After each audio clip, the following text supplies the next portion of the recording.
When you date avoidant men, you get sent to a waiting room. Yes, you're waiting. You're waiting for him to choose you.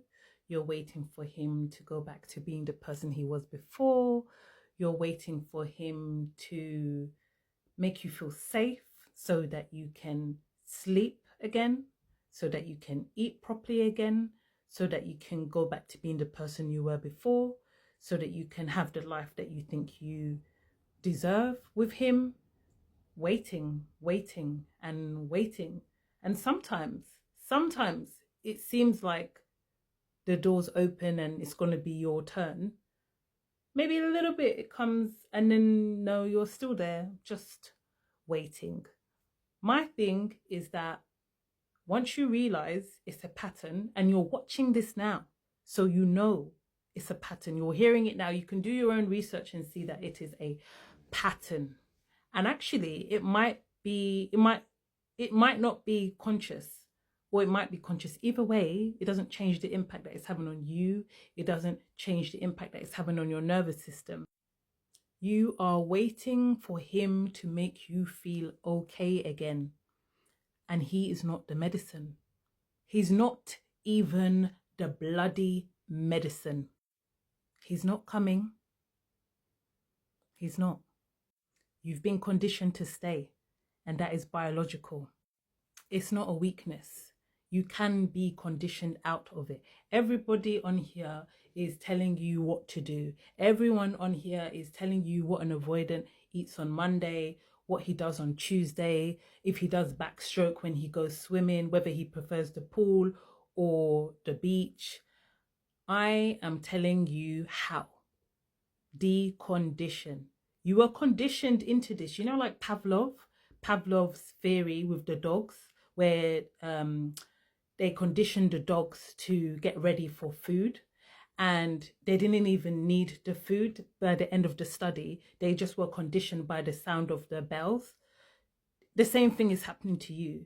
So you are waiting for a text. You are waiting for him to. You are waiting. You are waiting. You are waiting. Even after you've left the dynamic, you are waiting. That's conditioning. And if you can be conditioned into that response unconsciously, which is what happened, you didn't know what was happening.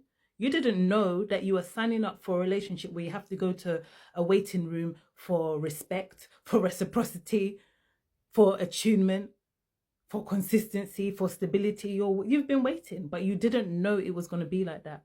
You've been conditioned into that. And if you can condition yourself unconsciously, you can condition yourself consciously. That's where the cognitive behavioral hypnotherapy tools come in. Do you understand? It isn't about talking. You've been talking and you've been watching these videos hours and hours and hours. And yet you still, why would he do that? I can't go that. Why, how could he do that? How could he be so cold? All these questions, all of your energy, all of this prefrontal cortex. Yeah, instead of going into you, your activities, the things you like to do, the spark is going out of you. You're feeling tired, you're feeling hollow, you're feeling all of these things because you've been conditioned to think about him, to focus on him because of the intermittent reinforcement and all of the things that come from that. It's not even necessarily the case that you have an anxious attachment. It might have triggered something within you, an emotion in your emotional history, but you could just be reacting to bullshit. And yes, you're going to feel anxious because there's bullshit, because there's instability. So you're listening to this now, right?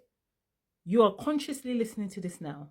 When you consciously choose to break the loop, interrupt the loop, like I said, that's what the hypnotherapy audios are for, to interrupt the loop. Because when you don't interrupt the loop, the loop keeps playing. Why was he? Why was he? Why was he? Interrupt the loop. Break the pattern. Because when you break the pattern, you release the hooks.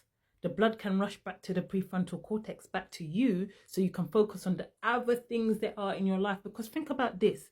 Do you even remember who you were before him? Do you remember? Can you remember the day before you met him? Just take a second to think about the day before you met him. Where was all the anxiety? Where was all the stress? Where was all the worry? It wasn't there. You can get your mind back. You just need the right tools.